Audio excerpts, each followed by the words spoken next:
Monica, I'll kick things off. I appreciate being invited to give this presentation today, or really to have this discussion with my colleague Roanna Harris and with Mike, whom I don't know very well, but I know he'll be discussing some of the aspects of clinical trials. It's really an honor to do this in association with Wake Up Narcolepsy. And I know all of us on the line today are pretty happy to do whatever we can to raise awareness. And clinical trials is sort of its own little niche within this whole community of narcolepsy and its awareness and its treatment. So I have some slides today, but I want to bring in a discussion with my colleague Roanna and with Mike here along the way. So this is not slides aren't meant, as a lecture. It's just really meant for some discussion purposes. So let's see if I can get these to advance properly. Here we go. So, I'll start things off a little bit here about, why are clinical trials really needed? And I know this seems like a very, self-explanatory type of question, but for the longest period of time, there was really an absence of clinical trials, especially in the area of narcolepsy. So when teams of researchers and doctors, they want to try a new medical treatment, like a drug, or it could be a device, or it could be a method on a group of people, they want to know how well it might work and how safe it might be.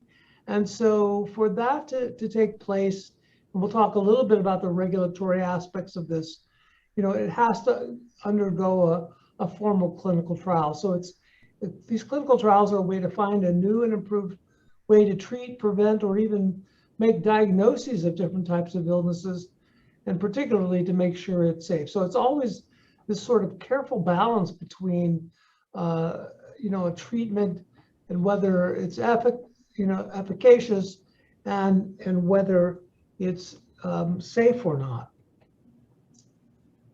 So how do these things get started? And maybe I should turn things over to my colleague, Roanna, who does this every single day. She can tell us a little bit about how a research study gets started. So Roanna, I'm just going to turn it over to you. You can follow these bullets or improvise on your own. Sure.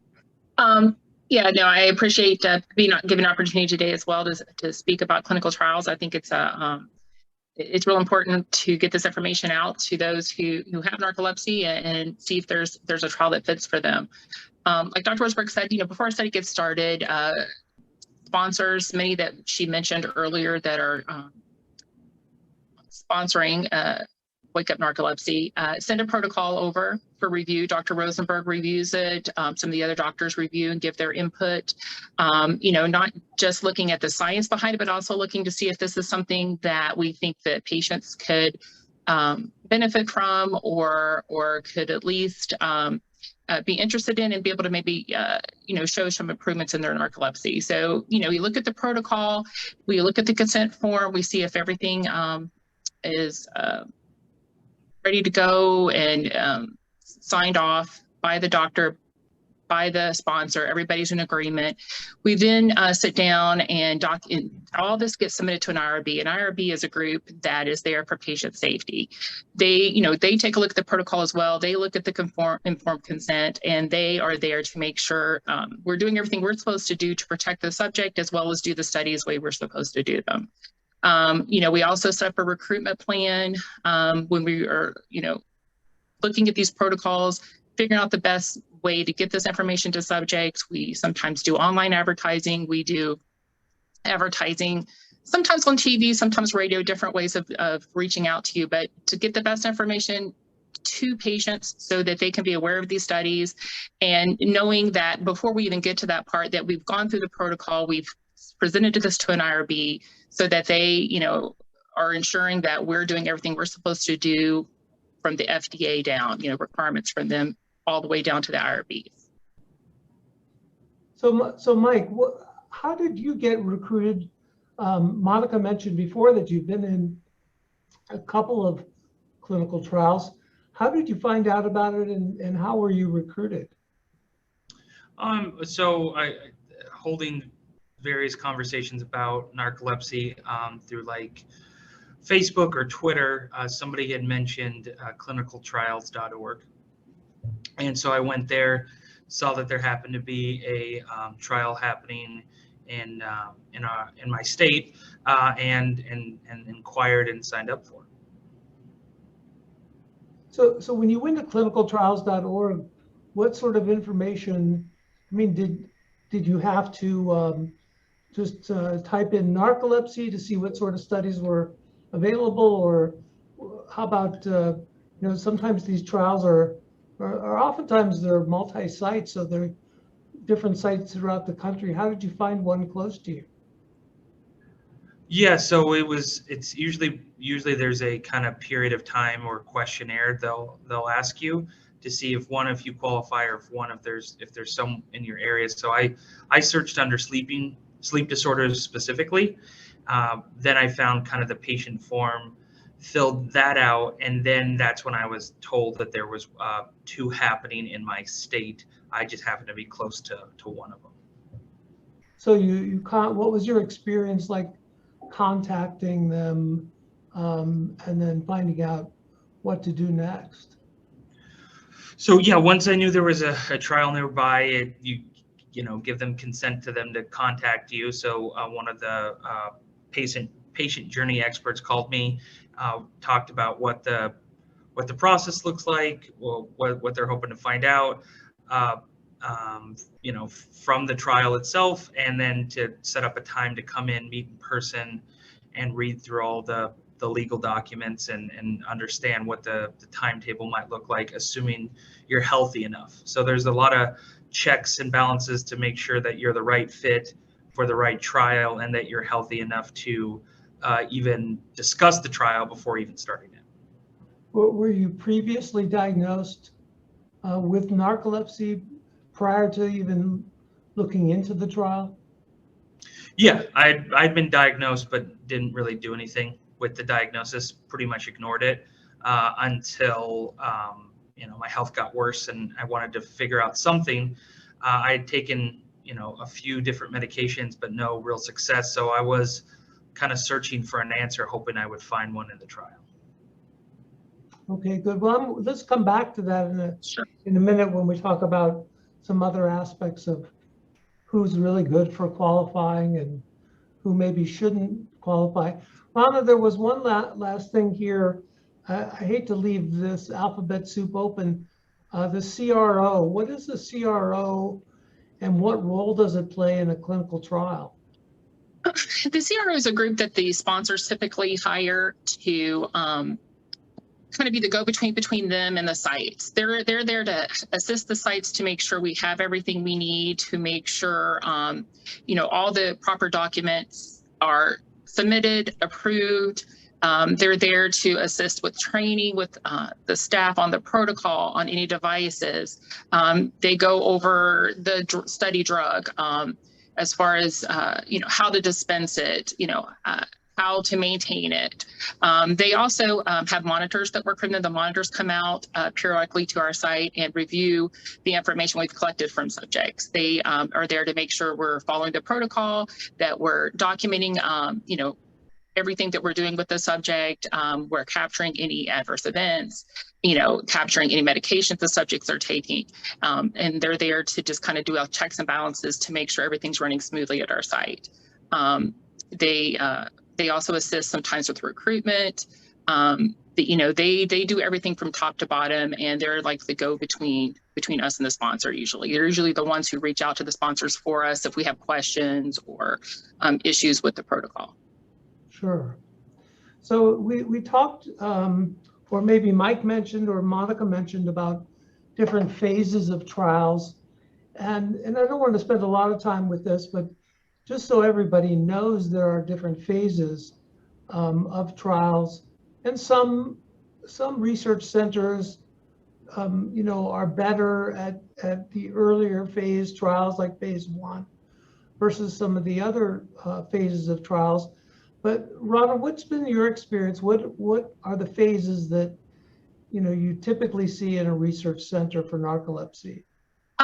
We typically are seeing, like you mentioned earlier, there wasn't a lot of research with narcolepsy for some time. So a lot of the phases we're seeing are typically phase 1, phase 2.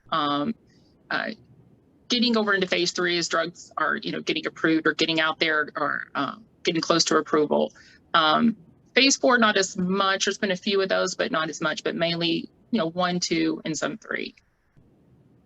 So phase 4 is really often considered post-marketing, oftentimes after the drug has already been approved. Mike, what was your experience with the, did you do phase 2 or phase 3 studies? Which were the ones that you did? So I did a phase 2 study where I was either going to be given the placebo or the actual medication, the drug itself. And then I was the same kind of company or organization reached out to me for the phase 3 trial to take the medication over a span of a year. So they knew, at that point I knew I was on the medication, and throughout that year we tried several different doses.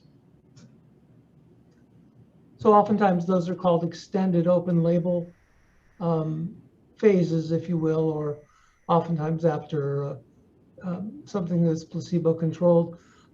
I think we should have just a brief talk a little bit about placebo controlled, because you're right, like some of the earlier phases do involve a placebo arm, if you will.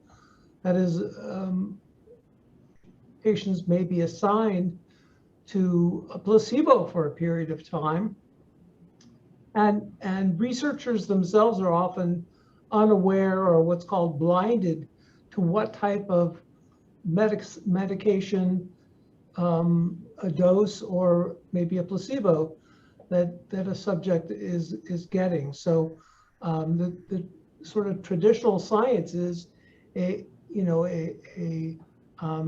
randomized, which means you're assigned to one or the other group by chance, and then the placebo controlled and double blind means that you don't know, as a subject, you don't know what you're getting, and neither does the scientist or the doctor. They don't necessarily know either. So that's the most tightly controlled type of study, and there are various themes around those particular models. But Mike, were you aware of when you were in the phase 2? Did you have a sense of whether you were on placebo or not? I was well, in the moment, you never really know, but right. I was told after the fact that I was on the medication. Ah, okay, good. So let's talk a little bit about what you could expect. All the research sites are different. I know Roanna and I are here from Neurotrials Research here in Atlanta, and we do quite a bit of work in sleep disorders and narcolepsy, but there are many other very, very good centers across the country. And so I think many of them follow a lot of these things, a lot of the same procedures and protocols and so forth. So Roanna, could you just take us through a little bit about what you think subjects should expect when they walk through the door of a research center? Sure. What Mike had mentioned earlier about, being pre-screened, we pre-screen everyone over the phone. We go through and make sure before somebody even comes in the office that they're, the best fit as we can over the phone by capturing as much information, asking them some IRB approved questions to see if they seemingly fit the inclusion-exclusion criteria of the protocol. If it looks like they do, once they come in, our coordinators take the reins right away. The subjects are taken to a room. They're given the informed consent. They're given as much time as they need to read that consent form. If for some reason a potential subject is reading that and they decide they want to talk to their doctor or their family or anybody else about it, they certainly can. There is no time limit on making a decision. There's no pressure. It's all up to the subject and their doctor and, our doctors, whether they want to participate. Once the informed consent process is completed and the subject agrees they want to participate, we go through thoroughly what's expected of them, and that's in the informed consent, but our coordinators and investigators also go over it with the subjects as well, just to make sure they're aware of, exactly what the study entails, what the potential, side effects of the drug could be, what other testing's been done on the drug, all is spelled in the informed consent. The subjects are given copies of that to take with them so they can review it at any time and ask questions about it at any time. Once that happens, then we just start the study procedures. And like you have listed here, physical, blood draw, questionnaires, most every study requires that basic information. Some of them require devices like a tigraphy, which is a watch that you wear that kind of monitors how well you sleep. Sometimes the questionnaires are done via electronic diary that they take home with them. We thoroughly train subjects on these though before they leave the office, so they're aware of what to do with those. Our coordinators are available to answer questions for them at any time. We also go ahead and schedule out a subject's visits. Some of the protocols, like Mike had mentioned, he was in a study for a year. We go ahead and work out a schedule for the subjects as well ahead of time so that they are, fully aware of when their visits occur and on what days, so that we can go ahead and mitigate any issues or problems or questions they have, when they come in the door. And again, our coordinators follow up with them in between visits as well, just to see how they're doing, making sure, they're doing okay. If they have any questions, things aren't working, right with their devices. Our doctors as well, they are, available at any time to answer questions for the subjects. We try to make people feel as welcome as we can. It could be a little bit of a scary process signing up for a research study. Our coordinators, I think, do a great job of, letting the people know that we're here for them and we're here to try to make this process as seamless as possible for the subject. Sure. So, Mike, do you remember your first visit to the research center? Is this pretty much what you experienced? Yep. Same thing. The questionnaire, the phone screening, the first one was quite extensive. I think it was a 45-minute phone call to try to gather as much information as possible. The first visit, again, it's more like a screening where you're reading over all the documentation, understanding what's required of you, what you'll need to do, how long the trial will last, and there's a huge emphasis that at any time you can drop if you're no longer comfortable, and you're very well supported and throughout the whole process. But you're very informed of what you're getting into throughout, especially in the beginning stages and throughout. So here's I've listed some questions to ask about the when you come in as a potential subject, and things like, what is the study trying to find out? All of this information is in the informed consent, but I think it's worthwhile coming up with your questions in advance. I will, even say when, I go to my personal physician, if there's questions I have, I often write them out because, for some reason you always leave thinking, oh, I forgot to ask that one question. So you certainly, in a clinical trial, want to get all your questions answered to the best of your ability, and they should be able to answer all of these questions. So, Roanna, what do you think of some of these questions? Maybe go through a couple of them and explain, what they can expect. One that kind of stands out is like number 5. It says, how well know if the treatment is working.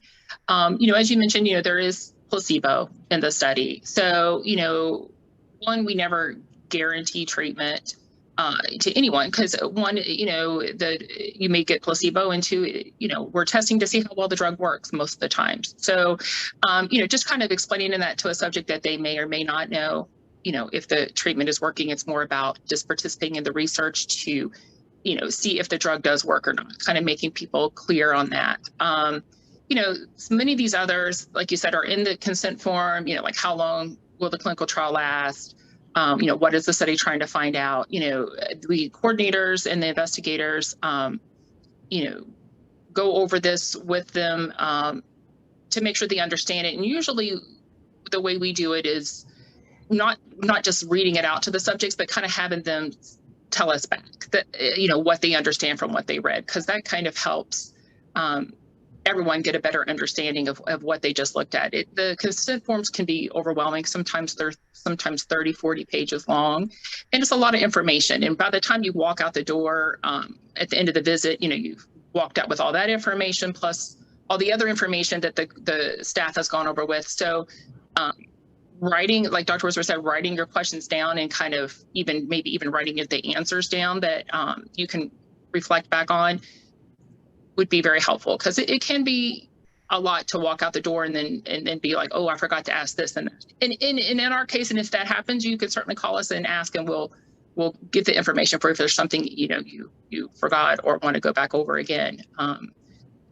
Like Mike said, it's an ongoing study. These studies, they're ongoing. Sometimes there's changes throughout the study as well, where the consent form changes because they change something in the protocol. And even at that time, we go through the whole consent again with you, just to make sure, you're aware of the changes, and plus just to make sure there's no outstanding questions or confusion from your initial consenting process.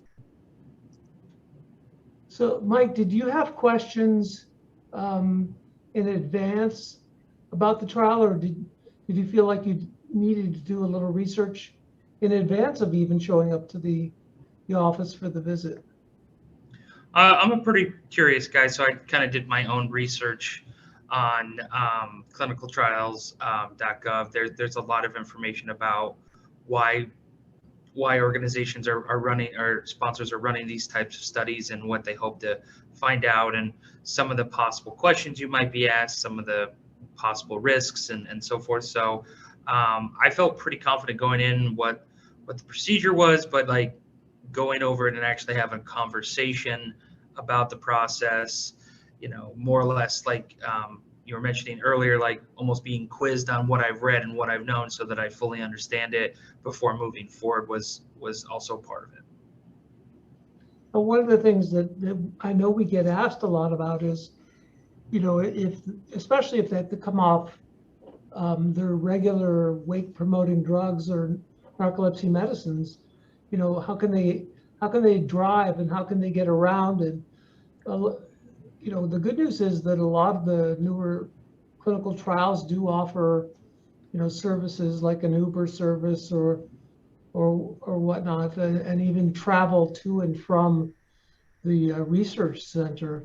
I think one other issue that often comes up is whether they do have to withdraw from their medications, or do they keep on their regular medications, and whether they withdraw, will there be any impact on their normal care? And Mike, you sort of mentioned it before. I think I get the sense that the center you went to is much like ours in terms of not a high pressure. It's not a high pressure type cell, and if you decide to not to get involved, or not to consent, then that's 100% your choice. Isn't that right, Mike? Yeah, there's no obligations. You're not signing in blood. You're there to try to help as much as you can and provide your experiences through the trial as best you can. But like you mentioned, there, at least from my experience and hearing from others, like there's a lot of the times you will have to stop some or all of the medications you're currently on for could be 6 weeks, could be a year, depending on how long the trial is, and that could have a very negative impact on your just well-being. So sometimes you wouldn't be able to finish the trial, which happens, and that's perfectly fine. So we know this takes time and effort and travel and commitment. So there are most of the studies that we're involved with, and I think most of the studies that are studying narcolepsy drugs do offer some sort of compensation. Roanna, will you talk about compensation and how that works and why it's even given? Yeah, the compensation sometimes sponsors just want to call it other things besides compensation, but it is compensation for your time and travel. Yeah, I do the budgets for our research studies, and I always take a look at the protocol first and see estimate how much time visits are going to take. You know, there are some studies where a screening visit may take 2 hours, and there's some studies where it may take 4 or 5 hours. So I take that in consideration when I request fees to pay the subjects for that visit. I also take a look at the indication. Like for narcolepsy, we try to make sure there's always compensation, either through reimbursing a subject for their travel or getting it paid for upfront. Some sponsors allow us to provide a subject with what's called a Green Fire card, and that can be loaded with funds to help with gas or transportation from their caregiver. We have a few sponsors where they actually take care of all that for us, and we just plug into an email and tell them this person needs to be picked up on this day at this time, and they do it for us. But the patient's compensation, I think, is really important. You're taking time out of your day to come in. Many people have to take off work or leave their children at home to come in and screen for these studies.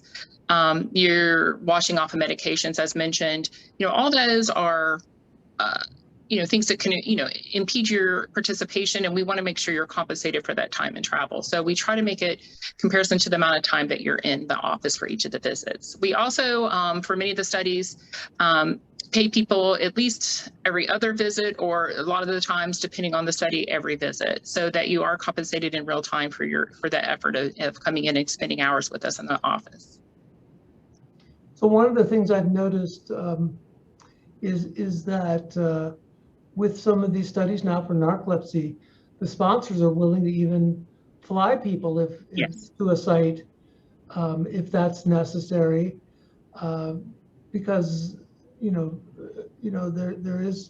certainly don't want people driving longer distances, and sometimes I'll see even reimbursement or expenses covered, such as a hotel if the study visit starts at early in the morning and the person lives a distance away, they'll cover that. So there's a lot of flexibility. I mean, there aren't stays at the 4 or 5 star hotels necessarily, but those sorts of things can be discussed with the site. So if you're interested in a clinical trial and there isn't one within a 15-20 minute drive, you might be able to talk to the site about what arrangements can be made. So we talked about some of these things already. So there are government agencies that oversee these trials, and I want to leave you with the impression that this isn't just a researcher or scientist or doctor deciding, I want to test drug X in my narcoleptic patients and see how it's done. These are highly regulated trials, and we talked about some of the alphabet soup here, the clinical research organizations, which often act as a middle person or group between the sites and the sponsors.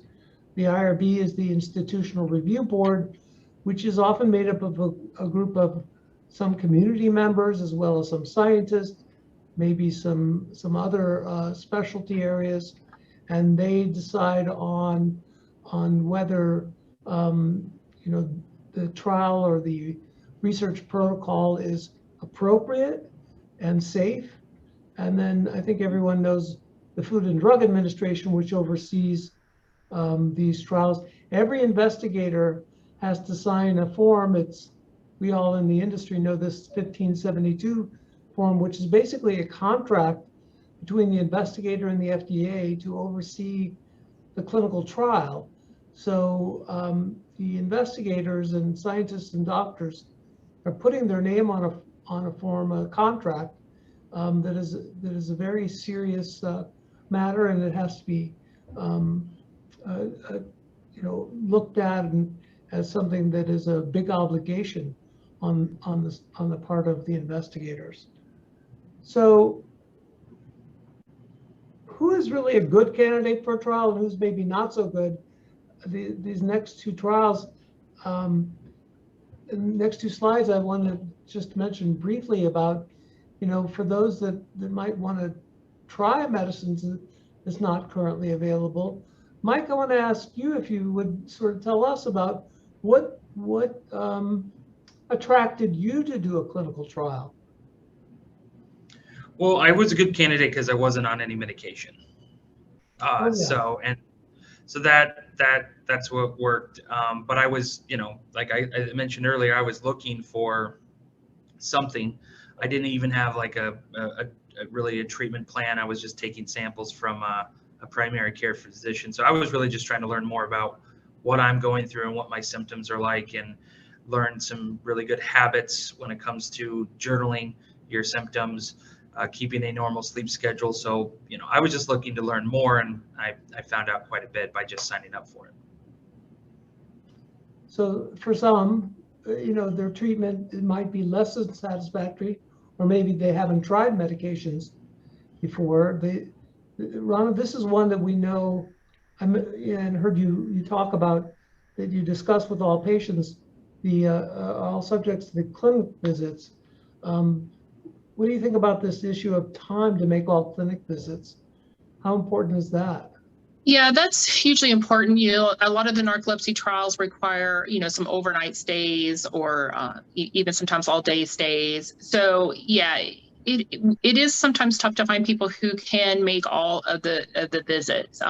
We do have a variety of narcolepsy studies, which makes it a little bit easier for us, just because a few of our studies don't require overnight. So we try to figure out which one fits best for a subject when we're on the phone with them. If they're like, there's just no way I can do overnights, then we try to see if they're a good fit for one of the other narcolepsy studies that maybe don't involve those types of visits. But yeah, it's just over the phone is a little tough. That's why we kind of like in person for the coordinators to talk to them, because it can sound overwhelming sometimes to hear, it's a 5-hour visit, it's an overnight visit, but the coordinators can do a really good explanation of what that actually entails, so you kind of understand why you're there for 5 hours. It's not like a typical doctor's visit when maybe you're sitting in a room waiting for a while for the doctor to show up. It's a lot of different procedures being done just to make sure you're a good fit for the study. And the way we kind of explain it is that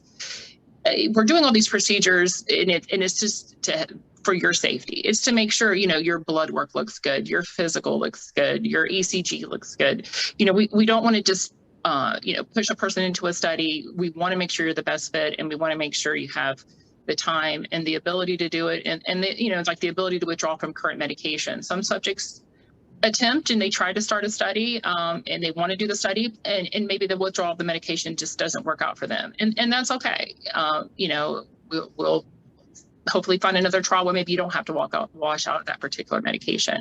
But if somebody's willing to try, we'll definitely work with them. And we also try to work with subjects on clinic visits too. If there is some way for us to adjust the schedule to better fit the subject's schedule, if the protocol allows for it, we'll certainly do it.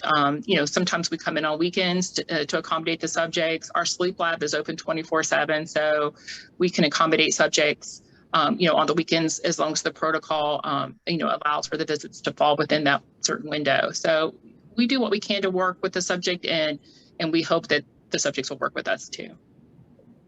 Yeah, it's pretty important for everyone to know that while some of these studies do require that all the current medications be washed out over time, and that might be 2 or 4 or 6 weeks, depending upon the trial, there have been some studies more recently that have allowed patients to continue on their usual regime for narcolepsy, but they do have to add a new medicine, in the clinical trial. So that's certainly something to ask from the very beginning. Do you have to withdraw from current meds? But there are trials now that allow you to continue to take your medication during the clinical trial. So maybe who's not a good candidate? And I just want to reemphasize that entering a clinical trial can be a really big commitment, and one thing that, when I'm asked about this, I say, if you're doing perfectly fine on your current treatment regime, you're probably not a good candidate for this. I don't think people, we I hate to say it in this way, but if it ain't broke, don't fix it. But there are other reasons some people get into these clinical trials.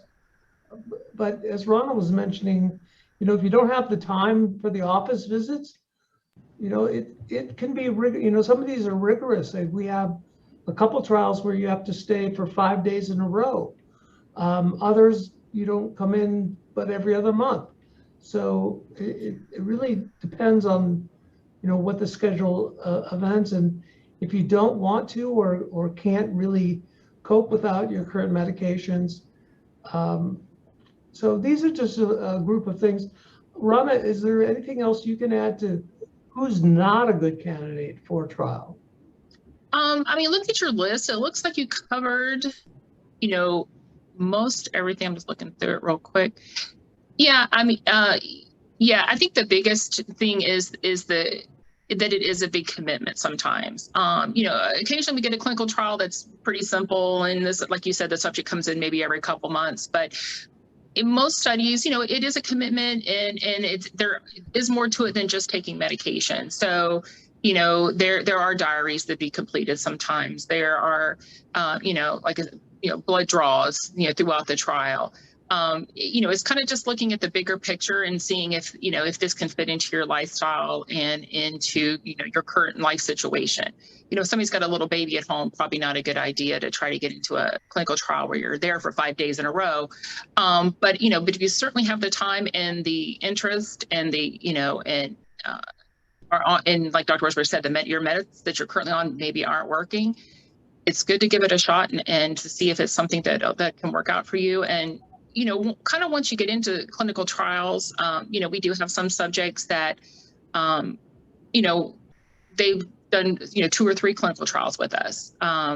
They like the science behind it, and they like, coming to our, office and meeting our staff and seeing if they can help make a change with the different research that's coming out. Mike, you've been in 2 clinical trials. What led you to do a second one? The experience was good.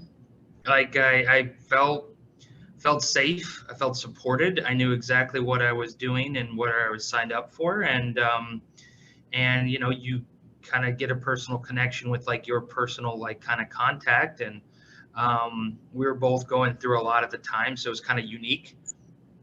And so you get to know these people, and yeah, the whole time I felt safe and was, and especially like in some of these trials, like if you're going to do your daytime naps, they would do everything they could to just make sure that I was as comfortable as possible so that they could get the best possible results. So it was a win-win for everybody. And then, that was a really good trial. And then that same, the overseeing doctor was on the next trial, so I got to know him even more. And I was going to do a third one, but even though I would have been a good candidate, he just said he talked me out of it, saying like, I don't, same like you mentioned before, it's not your current treatment, it's finally working. Why break that? So they're honest enough to tell you, when not to join the trial, and ideally they make you feel comfortable to join the trial.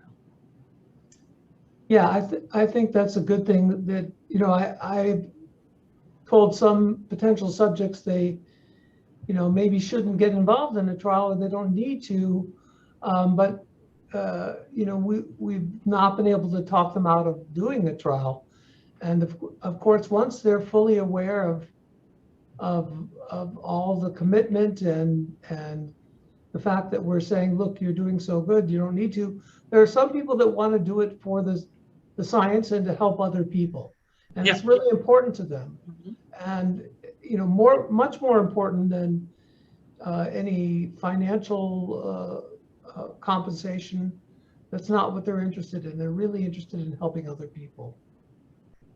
There are some people who are surprised they're getting compensation. I was. Yeah. So at the end of the trial, there are a number of things that can happen. You know, some of these drugs, sometimes the sponsors will offer an extended open label phase. That's, you know, where you do know, and it sounds like Mike was in this kind of phase where you know what you're getting, you know you're not getting placebo, you know you're getting the actual drug. But sometimes, and you should know this from the very beginning, is that when you're finished with the trial, that's it. You don't get, you know, the medicine's not available yet on the market, and the sponsor, although I often tell sponsors they need to have this phase for patients if they're doing much better, but sometimes the drug is not available, and there's nothing they can do but go back on their old medications. So you know, these are things that are generally done at the end. You know, at the end of the trial, you know, for a period of time, we follow patients and want to know if something has happened, you know, beyond the trial. As Mike said, we often get to know our patients and subjects, and they want to keep in touch and tell us, you know, how they're doing, or actually, you know, talk about getting involved in one more trial. So there is some good news for narcoleptic patients. There are many new drugs in development. We had a long period of time without a lot of activity in the narcolepsy area. You know, from the time the modafinil was available on the market, and we were involved in those early studies back in the 90s. You know, for many, many years, there wasn't much going on, but there are a fair number of new drugs, you know, in development, and these involve things like orexin agonists that target the orexin neurons that have been lost in many cases in narcolepsy patients. There's some new mechanisms of action being examined, and reformulated stimulants and histamine drugs. So Mike mentioned this before, the clinicaltrials.gov. Are there other sites, Wei and Roanna on this, or Mike, that you could find other narcolepsy trials? There's centerwatch.com as well. And, you know, with Google, you can pretty much Google clinical trials, you know, research clinical trials, and it will probably list you every clinical trial center in your area. And most everybody has their, you know, own websites where you can go in, and I know we do, where you can go in and fill out a quick little questionnaire, and our recruitment team will contact you. Or some of the sponsors also have central recruitment campaigns going. So if you type in like narcolepsy research, you may find links for their specific studies, and you can go in and sign up for through their platform, and it will transfer you over to a local site who will reach out and contact you about the study. And you can contact your local sleep disorder centers. You know, even if you're not sure or where they're doing research, you might hear about a particular trial being done at your local hospital or sleep disorder center. Mike, do you have any other advice for people looking for clinical trials? No, not so much. It's a lot of the same, because I was either finding everything on clinicaltrials.gov. When you go to some of these or attend some of these narcolepsy kind of conferences, there's usually some sort of talk about it, and then you can kind of get referred to there. Like I did like a questionnaire for Takeda, for example. You know, that was directly through the sponsor's website. So it just kind of depends. Like it's really like, if you want to know more about it, there's a ton of information. It's really just kind of Googling it and building it from there. I know most of the nonprofits that are focused on narcolepsy do share that information quite a bit. Right. So it's, if you keep your ears out, you'll know about it. It's at this point. You do have some questions, Dr. Rosenberg. No. Okay, good. Here we go for some questions. Okay, Mom, yeah. go ahead. Go right Okay. ahead. Are all US drug trials listed on clinicaltrials.gov? I think you mentioned that, but if not, why would a study not be listed on that site? Ron, do you have any sense of I that?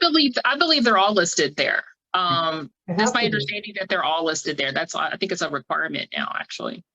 Okay, thank you. How are washout periods and exclusionary criteria decided? Well, they're decided by the sponsor typically. The washout periods are generally at least 5 half-lives, and this is a little technical of the drug, of the current drug. But oftentimes it's set, like if they're drugs that last a long period of time, like some of the antidepressants need a washout of at least 4 weeks. Some of the stimulants, maybe less so, maybe only 2 weeks have been traditional. So, but those are just, those can be decided at the site. The investigator, him or herself, can make that decision, and oftentimes it's guided by what's in the protocol. Roanna, do you have any other things to add about the washout periods? Yeah, the protocols usually have pretty good guidance on how long they want people to be off of particular medications. Usually, they want, like Dr. Rosenberg said, off the certain drugs 4 weeks, 2 weeks, and they usually just want that prior to like a baseline visit, which is typically like a visit to see if you qualify. It's usually a second visit. They just, that way they can get a good idea, especially with narcolepsy, cataplexy. They want to see, how many cataplectic events somebody has off of meds. So that's why there's the requirement to wash out of those.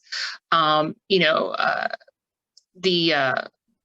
protocols, the investigators do have the option sometimes to speak to the medical monitors and maybe sometimes get some adjustments made, but usually we have to follow exactly what's in the protocol as far as the washout, and that's all decided by the sponsor based on their drug. Mike, did you have to wash out of a drug? And if so, what was your experience? No washout for me. I wasn't I was in a weird situation where I didn't have any treatment plan in place at the time. That was official treatment plan. Yeah, I didn't have anything in place, so there was no washout period for me. So I got started right away. Okay, thank you. This is more of a comment too, but wanted to thank everyone who participates in trials. The efforts and contributions of people like Mr. Heil improve the quality of life for people across the community. From someone who may not be eligible or able to participate, I offer a profound thank you. That's from Matt Horsnell.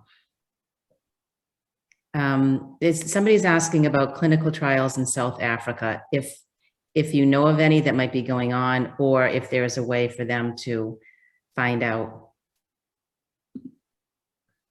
The other thing I would mention is there's an organization called the World Sleep Society, and they may be able to track down researchers in South Africa through that organization, and then find out more about clinical trials. Okay. Any other questions?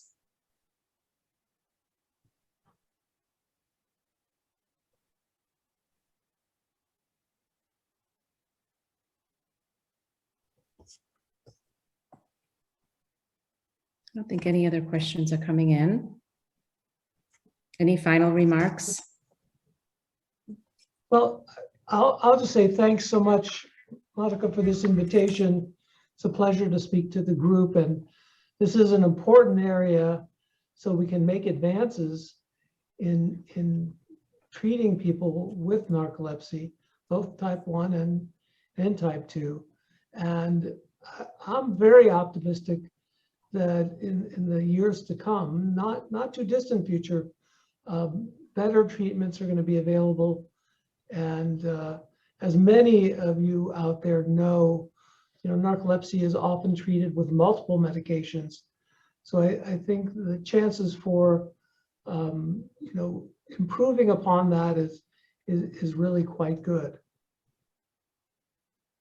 Thank you, Dr. Rosenberg. Anyone else, Roanna or Mike? Just thank you for the opportunity to, you know, speak about this and speak a little bit about clinical research. I know can be a scary area for people, who aren't in the business and don't just hear the word clinical research and medicines and experimental. And, I think it's really good to get this information out so people can ask questions and learn a little more about it. Thank you, Roanna. Mike, any final? Yeah, I would just say if you've ever thought about a trial, think, and you're scared and you're curious. There's a ton of information. They're gonna do everything they can to make you feel comfortable, but also remember, any treatment you're on now, somebody trialed too. So somebody's gone through the journey to get you where you're at today. So if you can try to at least look into it, because you could have a huge impact on a lot of people. Excellent. Thank you. Thank you, all three of you, Dr. Rosenberg, Roanna Harris, and Mike, for sharing your